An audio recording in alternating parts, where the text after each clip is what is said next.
Say it ain't so, Outlander sisters. What happened? I thought I was signing up for a comfy, romantic adventure, and by the end, I was psychologically tortured. Outlander, what a ride. This is a review of Season 1. I have not read the books. This show started in 2014, and I kind of knew about it in the background, but I never really thought to check it out. I wanted to watch it because it's from the executive producer of Star Trek and Battlestar Galactica, Ronald D. and there's another guy, another Deep Space Nine writer attached to this. So that was my initial interest in it, and then I sort of, wow, what a ride! Okay, Outlander is the story of Claire Beecham, who is a World War II era nurse just back home from the war, and she reconnects with her husband, and you get the sense that she really doesn't know her husband that well, but he's a good guy. They seem to have a decent relationship. Anyway, she gets back home from the war, and through some magic shenanigans, she touches some magic stones in Scotland, and through these shenanigans, she's sent back in time to ancient Scotland, where she goes on a romantic adventure with Jamie Fraser, who is a strapping Highlander lad. And again, the majority of this story is a very sort of sweeping bodice ripper. It's very romantic and sweeping, lots of great Scottish vistas. It's a bit of an odd duck of a premise, a nurse from World War II traveling back in time. You sort of have a period piece within a period piece. I believe the first book was written in, was it the late 80s or the early 90s? I believe that there's 10 books planned and that the author has released 9 so far, but it's an interesting, odd premise. So Claire finds herself back in time, and she takes refuge with this group of Highlander men, these very rough and tumble, rugged gentlemen, and she's used to that to an extent. She's spent some time in the trenches as a war nurse, and she's been around men in combat a lot, so she's already sort of acclimated to that sort of lifestyle, but it's still a bit more draconian to what she's used to, let's say. And what I like about this show is, while it is about a woman in a man's world, and she comes up against, sort of gendered conflicts, it's also a story that doesn't hate men. It depicts men and women as different, but also complementary. And again, a bulk of the show does sort of have the tenor of kind of a classical romance, the type where you would see Fabio on the cover. A lot of times it feels like the show is kind of playing with kid gloves.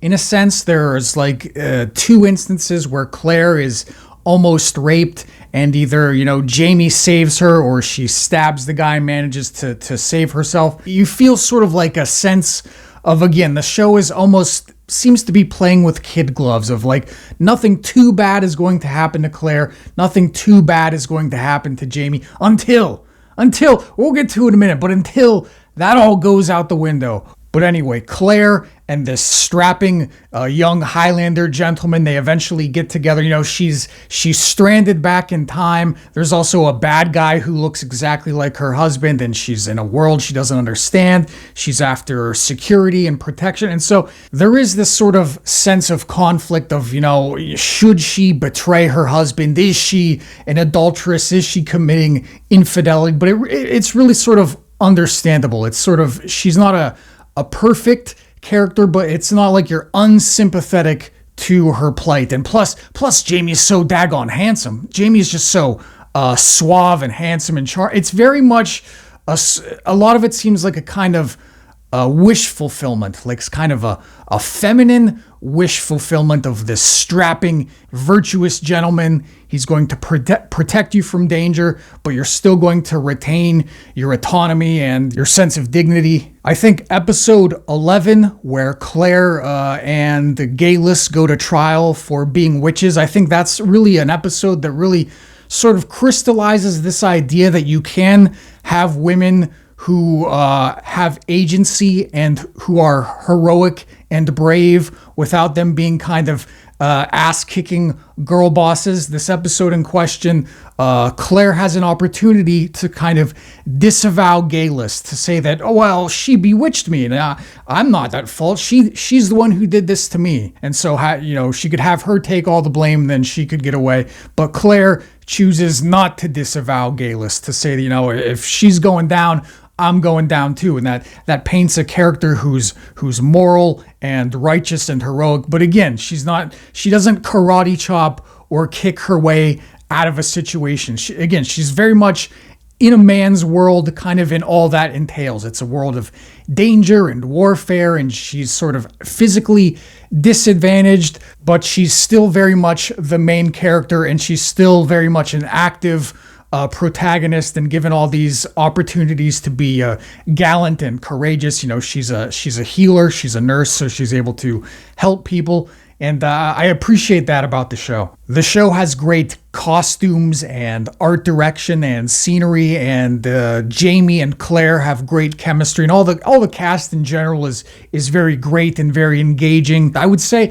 that there's a bit too many sex scenes towards the middle of this season. There's a lot of, about episode 7, the wedding episode, is just like, it started to feel kind of tacky after a while, all these sex scenes. You could argue that there is a very sort of definite narrative purpose to it. So I'm still sort of thinking about, I'm still sort of in the middle of processing this show as a whole and how I feel about different elements. But you definitely could argue that it does serve a point, and this is where it gets to the definite uncomfy part. This is where the comfy scenery and the sets and the sort of kid gloves come off, and you're just like, I'm being psychologically tortured right now, because the final 2 episodes of season 1, they deal with Jamie, our handsome and strapping and heroic lead, being abducted by the villainous Jack Randall,